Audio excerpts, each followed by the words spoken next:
Morning sir. आज हम लोग वृद्धों में डायपर के उपयोग के बारे में बातें करेंगे। ओके आप लोग जानते हैं डायपर क्या होता है? Yes sir. क्या होता है? जब बुजुर्ग आदमी पॉटी या सुसु बता पाने की क्षमता में कमी आ जाती है, उस स्थिति में उसको यूरिन और पॉटी लीक होने लगती है। उसको मेडिकल भाषा में इनकॉन्टिनेंस कहते हैं। क्या कहते हैं? इनकॉन्टिनेंस। इनकॉन्टिनेंस अगर सुसु की होती है तो उसको क्या कहते हैं? Urinary incontinence. अगर पॉटी की होती है तो उसको क्या कहते हैं? इनकॉन्टिनेंस। Faecal incontinence. तो दो प्रकार के इनकॉन्टिनेंस हो, यूरिनरी और फीकल इनकॉन्टिनेंस। अगर एक पुरुष है और उसको यूरिनरी इनकॉन्टिनेंस हो रही है, उसकी पेशाब निकल जाती है, तो वो दो प्रकार से एक्सप्लेन हो सकती है, एक स्ट्रेस इनकॉन्टिनेंस और एक अर्ज इनकॉन्टिनेंस। अर्ज इनकॉन्टिनेंस का मतलब हुआ कि पेशाब लगी, हम बाथरूम भागे, जाते जाते रास्ते में सुसु होती हुई निकलती हुई हम बाथरूम पहुंचे, इसको कहा जाएगा अर्ज इनकॉन्टिनेंस। मतलब अर्जेंसी हुई कि साहब सिनेमा देख रहे हैं, 4 कोल्ड ड्रिंक पी लिया, अर्जेंसी हुई बाथरूम जाने की, पर इनकी रास्ते में बाथरूम नहीं निकलेगी क्योंकि ये यंग है, इनके यूरिथ्रल स्फिंक्टर की ताकत बरकरार है, ब्लैडर पूरा फुल है, पर फिर भी इनका जो वॉल्व है वो एकदम ऐसे पकड़े हुआ है कि नाले मैं निकलने नहीं दूंगा। बूढ़े आदमी में क्या होता है? उसकी मसल्स लैक्स हो जाती है, कमजोर हो जाती है, वॉल्व वीक हो जाते हैं। तो जैसे ही ब्लैडर में प्रेशर आया और जैसे ही वो उठ के खड़ा हुआ, तो जो प्रेशर का रेजिस्टेंस है उससे वो लीकेज होकर के ड्रिबल करने लगता है। ये हुआ अर्ज इनकॉन्टिनेंस। दूसरा हुआ स्ट्रेस इनकॉन्टिनेंस। स्ट्रेस इनकॉन्टिनेंस का मतलब होता है, महिलाओं में होता है कि खांसी जोर से तो 2-4 बूंद पेशाब निकल गया, झुकी जोर से झाड़ू पोछा लगाने के लिए, कोई सामान भारी उठाने के लिए, तो जैसी झुकी तो पेट से प्रेशर नीचे है, एब्डोमिनल प्रेशर से पेशाब की थैली अर्थात यूरिनरी ब्लैडर दबा, तो दबने से जो प्रेशर जनरेट हुआ वो जहां से यूरिथ्रा से पेशाब निकलता है, उस वॉल्व उस प्रेशर को ले नहीं पाया और यूरिन ड्रिबल हो गया। तो हमेशा याद रखें कि पेशाब की लीकेज को इनकॉन्टिनेंस कहते हैं। क्या कहते हैं? इनकॉन्टिनेंस दो प्रकार की होती है, अर्ज इनकॉन्टिनेंस और स्ट्रेस इनकॉन्टिनेंस। अर्ज इनकॉन्टिनेंस होती है जो जाते जाते यूरिन निकल जाए, और स्ट्रेस इनकॉन्टिनेंस होती है जो खांसने में, छींकने में, झुकने में, भारी काम करने में निकले। तो ये हुई यूरिनरी इनकॉन्टिनेंस। अगर किसी पुरुष को यूरिनरी इनकॉन्टिनेंस हो रही है और अस्पताल में आपके पास भर्ती है, तो आप क्या करेंगे? डायपर लगा देंगे। डायपर लगाएंगे। और कुछ लगाएंगे? नहीं, डायपर नहीं लगाएंगे। अगर किसी को पेशाब की लीकेज हो रही है तो हम कैथेटर लगाएंगे। कौन सा कैथेटर लगाएंगे? फॉलीज कैथेटर लगाएंगे। हैं? नहीं लगाएंगे। फॉलीज कैथेटर इनड्वेलिंग कैथेटर होता है, उसमें आप उसके अंदर घुस रहे हैं, अगर अंदर घुसेंगे तो आप इन्फेक्शन कर देंगे। तो सबसे पहले आप आउटवर्ड या कॉन्डम कैथेटर लगाएंगे। क्या लगाएंगे? Condom catheter. ठीक है, वो आप ऊपर से पेनिस के ऊपर पहना देंगे, जिसमें जो भी यूरिन होगा वो नीचे थैली में निकल आएगा। तो आपने जो कुदरती भगवान का दिया हुआ स्टेरिलिटी का बैरियर है उसको ब्रेक नहीं किया।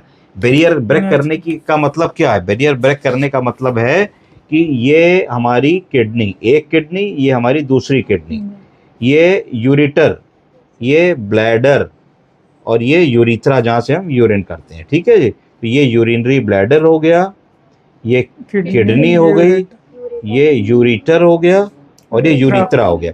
जैसे ही आपने इंडवेलिंग कैथेटर डाला तो आपने एक रास्ता बना लिया यूरिथ्रा से ब्लैडर में, और यहाँ से फिर आपने एक यूरोबैग टांग दिया।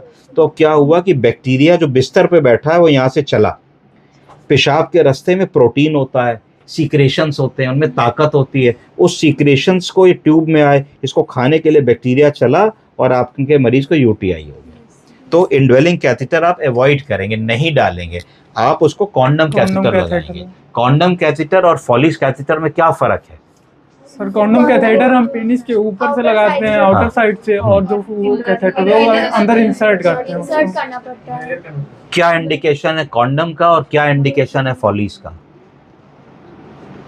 सर जैसे पेशेंट अगर अनकॉन्शियस है तो हम उसको फॉलिक कैथेटर लगा देंगे। और इसके बाद जैसे अगर उसको अंदर से कोई मतलब दिक्कत नहीं है टॉयलेट करने में, मतलब लीकेज वोकेज का प्रॉब्लम है, तो एक कॉन्डोम वाला कैथेटर लगा। नहीं, उसका कोई मतलब सर्जरी हुआ है प्यूबिक एरिया का, तो मतलब उसको कॉन्डोम लगाएंगे, मतलब फॉलिस नहीं लगाएंगे। नहीं, कभी भी जब हम लोगों को यूरिन का इनपुट और आउटपुट मेजर करना है तब हम फॉलीज लगाएंगे। क्या लगाएंगे? फॉलीज। क्यों? क्योंकि किडनी ने 10 ml पेशाब बनाया तो खटाक से बैग में आ गया। हाँ, जबकि कॉन्डम कैथेटर में तभी आएगा जब मरीज यूरिनेट करेगा। तो हो सकता है कि तुम्हें कहा जाए 12 घंटे की चार्टिंग करो और 8 बजे से 8 बजे तक तो मरीज ने 4 बजे सूसू की हो और 4 से 8 बजे ना की हो, और उसके यूरो बैग में 800 ml पेशाब हो, और तुम 8 बजे लिख दो कि 600 ml हुआ और 5 मिनट बाद वो 600 और कर दे, तो चार्टिंग गलत हो जाएगी ना। हाँ, तो जो किडनी के मरीज हैं, नेफ्रोलॉजी के मरीज हैं, जिनका यूरिया बढ़ा है, क्रिएटिनिन बढ़ा है, डिहाइड्रेशन है, उन सबों में फॉलिस कैथेटर डालोगे और उनमें आवरली इनपुट आउटपुट मॉनिटरिंग की जरूरत होती है। आवरली मॉनिटरिंग में एक यूरोफ्लोमीटर लगा होता है, यूरो बैग में क्या लगा होता है? यूरोफ्लोमीटर। यूरोफ्लोमीटर में हर घंटे के पेशाब को देखते हो और उसी को देख करके हर घंटे का इनपुट देखते हो। तो इसलिए इनपुट आउटपुट मॉनिटरिंग की जहां जरूरत होती है वहां पे फॉलिस कैथेटर डाला जाता है। ठीक है, अब आती है बात फीकल इनकॉन्टिनेंस की। किसकी? Faecal incontinence. पॉटी निकल जाती है, लोगों को पता नहीं लगता। तो गुदा द्वार, एनल स्फिंक्टर, बोलो। जहां से हम लोग पॉटी करते हैं, एनस, एनस के ऊपर एक इतना बड़ा वॉल्व लगा होता है, उसको स्फिंक्टर कहते हैं, एनल स्फिंक्टर।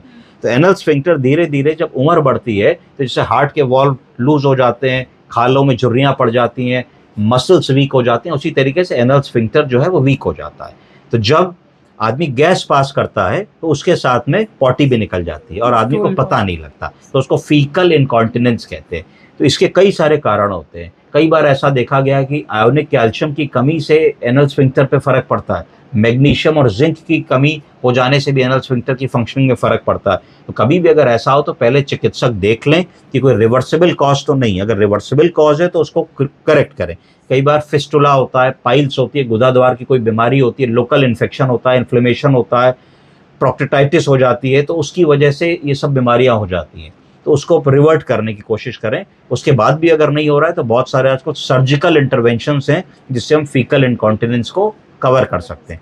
पर आदमी का स्वाभिमान मेंटेन रहे, आदमी को ये डर ना हो कि मैं किसी के घर जाऊंगा या घर के बाहर जाऊंगा या पब्लिक ट्रांसपोर्ट पे जाऊंगा तो मेरी पॉटी निकल जाएगी, कपड़े गंदे हो जाएंगे। इसके लिए डाइपर का प्रयोग उसको बताना चाहिए कि जैसे बच्चों में पैम्पर लगता है उसी तरीके से अगर बुजुर्ग आदमी पैंट के नीचे डाइपर पहन लेता है और उसके बाद अगर वो 4 से 8 घंटे की आउटिंग पे जा रहा है तो अगर थोड़ी सुसु भी हो गई, थोड़ी पॉटी भी हो गई तो उसी में रहेगी, तो उसका कॉन्फिडेंस रहेगा, उसका स्वाभिमान रहेगा, उसको बेइज्जती नहीं महसूस होगी और धीरे धीरे एडजस्ट हो जाएगा। शुरू में बुजुर्ग आदमी को बड़ा बैरियर लगता है, अरे मैं कैसे डाइपर पहनूं, ये तो बच्चे पहनते हैं, मेरी चीज नहीं है। तो उसको धीरे धीरे हमको पॉजिटिव तरीके से ले जाना है। तो हम लोगों को बुजुर्ग आदमी को सपोर्ट करना है, सलाह देनी है। आप लोगों के घर में दादी होंगे, बाबा होंगे, उनको एक प्रॉब्लम होगी तो उसको आपको इग्नोर नहीं करना है और उसको सुन करके अनसुना भी नहीं करना है, क्योंकि अगर आप उनकी बात नहीं सुनेंगे तो फिर कौन सुनेगा, वो किससे कहेंगे अपनी बात जाकर के। उल्टा कहना है कि दादी अगर ऐसी दिक्कत हो, बाबा अगर बाथरूम जाते आते पेशाब निकलती हो तो बताओ, अपने डॉक्टर साहब से बढ़िया दवा ला देंगे, 10 दिन में ठीक हो जाओगे। तो अगर ऐसी प्रॉब्लम होगी तो वो शेयर करेंगे।